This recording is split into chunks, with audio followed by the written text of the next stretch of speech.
Hello friends, मैं हूं Bharti Sharma, education and medical counsellor. और आज हम बात करने वाले हैं एक ऐसी भयानक बीमारी के बारे में जो आमतौर पर लोगों में पाई जाती है। और कम से कम हिंदुस्तान की बात की जाए तो 1 करोड़ पॉपुलेशन में ये बीमारी आम है। और अगर पूरे वर्ल्ड की बात करें तो 1% इसी बीमारी के पेशेंट हैं। ये बड़ी भयानक बीमारी, अगर समय पर इसकी पहचान हो जाती है तो आउटकम अच्छा मिलता है। अगर ट्रीटमेंट किया जाए तो आउटकम्स अच्छे आते हैं। अच्छा, सिज़ोफ्रेनिया बीमारी क्या है, इसके लक्षणों की बात करेंगे तो इसमें लक्षण जो होते हैं उस पर अगर पेशेंट को देखा जाए तो वो खुद के विचारों में खोया रहता है, उसकी खुद की थॉट प्रोसेस में चलता है और उसका खुद का इमेजिनरी वर्ल्ड होता है जहाँ पर वो किसी की बात पर विश्वास नहीं करता और बस ये सोचता है कि जो मैं सोच रहा हूँ वो बिल्कुल सही है, लेकिन ऐसा नहीं होता है। रियल की घटनाओं से वो बहुत ज़्यादा अनजान होता है। सबसे पहले उसे शक की बीमारी हो जाती है। शक की बीमारी कैसे होती है कि वो ये सोचता है कि जो आसपास के लोग हैं, चाहे वो पड़ोसी है चाहे वो घर का है, सब मेरे खिलाफ साजिश कर रहे हैं, षड्यंत्र रच रहे हैं, मुझे मारने का विचार इनके दिमाग में चल रहा है, ये मुझे मारना चाहते हैं। इस तरह की थॉट उनके अंदर चलती रहती है।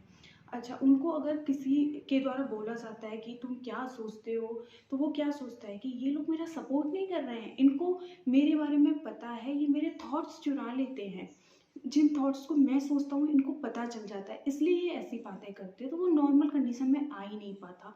वो होता क्यों है? क्योंकि जो ब्रेन होता है, ब्रेन सिस्टम होता है, वो इनबैलेंस हो जाता है उनका।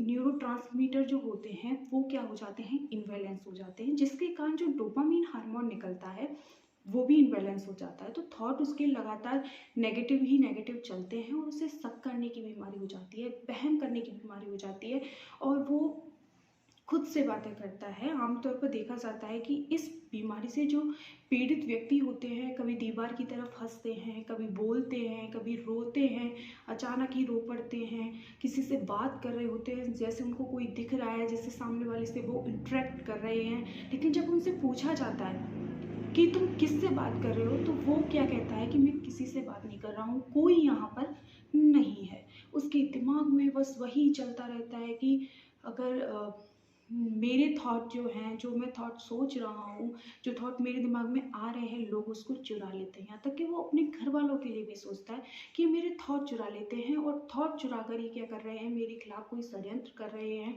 कोई ऐसी ऐसी वो कर रहे हैं कि ये मुझे मार देंगे। उस तरह का सस्पेंस, वहम, शक, ये सारी चीज़ें चलती हैं और इस कारण उसकी डेली लाइफ एक्टिविटीज़ भी क्या हो जाती हैं, इम्पैक्ट हो जाती हैं।